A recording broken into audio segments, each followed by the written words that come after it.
بات ہے. اچھا ہم بات کر رہے ہیں اس حکومت کی انکمپٹنس کی, جس کو نہ یہ پتا چلتا ہے کہ کون بھجوا رہا ہے, نہ یہ پتا چلتا ہے کہ ہم کیوں بھیج رہے ہیں, نہ یہ پتا ہے انہیں کہ کیسے لائیں گے. اس پہ تو دو رائے نہیں ہے. اب آپ فرمائیے. لہٰذا ہمیں ان کی بات, یہ وہ ظالم لوگ ہیں, یہ کہتے ہیں اس وقت ہم جو کہہ رہے تھے وہ بھی ٹھیک کہہ رہے تھے, ہم وہ بھائی کریں بڑا ضروری تھا. ہمیں مس لیڈ کیا گیا, ڈاکٹر فیصل نے کیا, ڈاکٹر راشد نے کیا, جس نے بھی کیا. تو بھائی ٹیسٹ آپ وہاں سے کروا لیتے, آپ کی اپنی ٹیم بیٹھی ہوئی تھی وہاں پہ, شوکت خانم سے کروا لیتے, اب شوکت خانم میں چلے جاتے. اب یکدم آپ کو یاد آ گئے ساری چیز. ایک اس میں چیز ہوتی ہے کہ جب آپ کے یہاں ڈومیسٹک پرابلم بڑھ گئے ہیں نا, مجھے لگتا ہے, اچھا دین یو نیڈ سرٹن ڈیورژنس. آپ کو ڈیورژن چاہیے سب کو, کہ یہ چیزیں اب آپ اور میں یہاں پہ چینی پہ بحث نہیں کر رہے.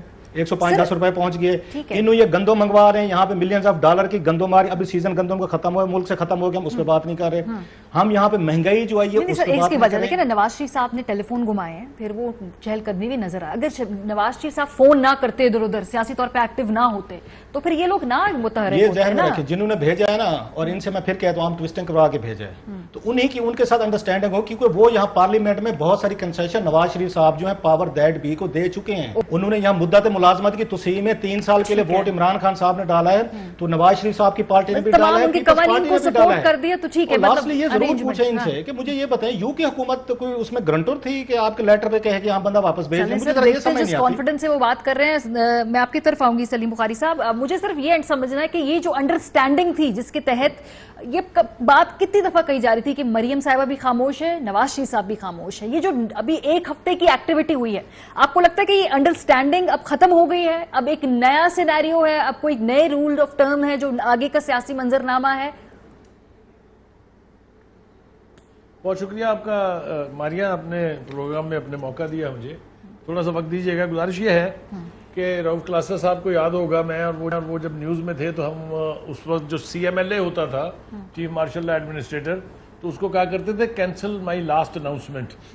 پوری کی پوری عمران خان سے شروع ہو جائیں اور نیچے تک آ جائیں, چاہے وہ بزدار صاحب ہیں, چاہے وہ فواد چودھری ہیں, چاہے جو نام لے لیں, جتنے ان کے اسپوکس پرسن کو 2-3 درجن کے قریب ہیں, وہ آج کچھ کہتے ہیں, کل کچھ کہتے ہیں. جس طرح سے ان کا لیڈر یو ٹرن لیتا ہے, اسی طرح سے وہ سارے یو ٹرن لیتے جا رہے ہیں. اگر آپ کہیں میں آپ کو 200 مثالیں ابھی سنا سکتا ہوں یہاں پر بیٹھ کے. ہمیں تو یہ ثابت کیا تھا کہ نواز شریف صاحب واقعی ہی بیمار ہیں, حکومت پنجاب نے, اور پھر بالآخر پرائم منسٹر آف پاکستان نے, جنہیں ان کے اوپر رحم آ گیا تھا ان کی بیماری کے اوپر.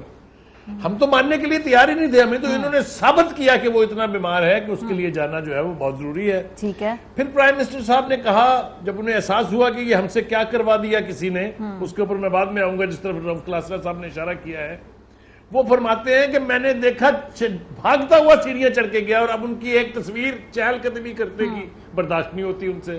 یہ تو لیول ہے ہمارے سر, تصویر کی بات نہیں ہے سر, وہ جو رابطے کر رہے ہیں, سیاسی رابطے کر رہے ہیں سر, دیٹ از میں ذرا اپنی بات مکمل کر لوں ماریا پلیز, مجھے تھوڑا سا وقت چاہیے, بہت زیادہ نہیں چاہیے جی.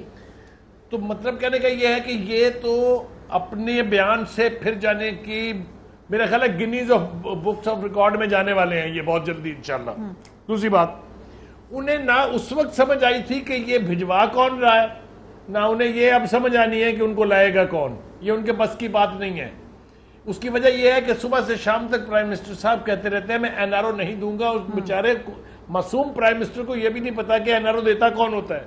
یہ تو حال ہے ہماری پولیٹیکل انڈرسٹینڈنگ کا, پوری ہسٹری اٹھا کے دیکھ لیں, کبھی کسی سویلین پرائم منسٹر نے کسی کو دیا ہے NRO؟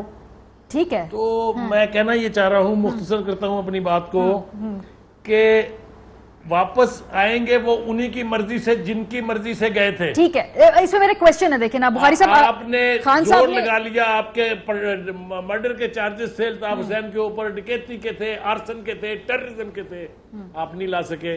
اسحاق ڈار صاحب آپ تمام تر کوششوں کے باوجود ٹھیک ہے سر, یہ تو گورنمنٹ کی جو میں نے سٹیٹمنٹ دکھانی تھی دکھا دی, اور اس پہ رائٹفلی سو, اس میں وہ رسپانسبلٹی کسی اور پر نہیں ڈال سکتے. یا تو یہ انکمپٹنس کی بات ہے, یا پھر یہ اس وقت کسی مصلحت کے تحت کیا گیا. ان دونوں کے علاوہ تیسری آپشن تو نہیں ہے نا. اگر سمجھتے ہیں کہ ان کو مینوپولیٹ بھی کیا گیا تو پھر انکمپٹنس کے سوال اٹھتے ہیں نا.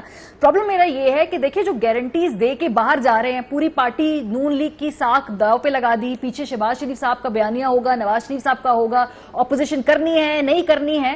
ذرا سر اس وقت جو ماحول بنایا جا رہا تھا نون لیگ کی طرف سے بھی, جو پولیٹیکل پریشر ڈالا گیا نا کہ نواز شریف صاحب بہت بیمار ہیں, تو سر اس پہ بھی ذرا کچھ لپکشائی کیجئے نا کہ اس کی بھی جو سیاسی قیمت نون لیگ کو ادا کرنی پڑی. میں بالکل لپکشائی کر دیتا ہوں. آپ کو یاد ہوگا پرائم منسٹر محترمہ بینظیر بھٹو صاحبہ نے جب NRO ایکسپٹ کیا تھا تو پھر ساتھ یہ کہا تھا کہ ہمارے پاس سسٹم میں آنے کا واحد یہ ایک راستہ تھا. ٹھیک ہے, آپ ریکال کر کے دیکھ لیجئے, آپ کو پتہ چل جائے گا. ایک بات. دوسری بات یہ ہے کہ وہ پہلے بھی گئے تھے اسی طرح سے باہر. اگر آپ کو یاد ہوگا جب آ کے وہ لبنان کے جو حریری صاحب کے بیٹے تھے وہ لے گئے تھے ان کو, اور مکرم صاحب بھی آئے تھے وہاں سے, آپ کو یہ بھی یاد ہوگا. تو ان کے لیے جانا مانا تو اس طرح کا آنا جانا لگا رہے گا. اس کو تو چھوڑ دیجئے, وہ ہماری ذمہ داری نہیں ہے. اس کا اس کی قیمت بھی وہ چکائیں گے اور سزا بھی اس کی وہ بھگتیں گے, وہ ایک الگ بات ہے. اچھا, ہم بات کر رہے ہیں اس حکومت کی انکمپٹنس کی, جس کو نہ یہ پتا چلتا ہے کہ کون بھجوا رہا ہے, نہ یہ پتا چلتا ہے کہ ہم کیوں بھیج رہے ہیں, نہ یہ پتا ہے انہیں کہ کیسے لائیں گے. دو رائے نہیں ہے. اب آپ فرمائیے کہ سب سے بڑا بیان ہم نے سنا کہ نیب حکومت نے فارن آفس سے کہا ہے کہ آپ خط لکھیے برطانیہ کی حکومت کو.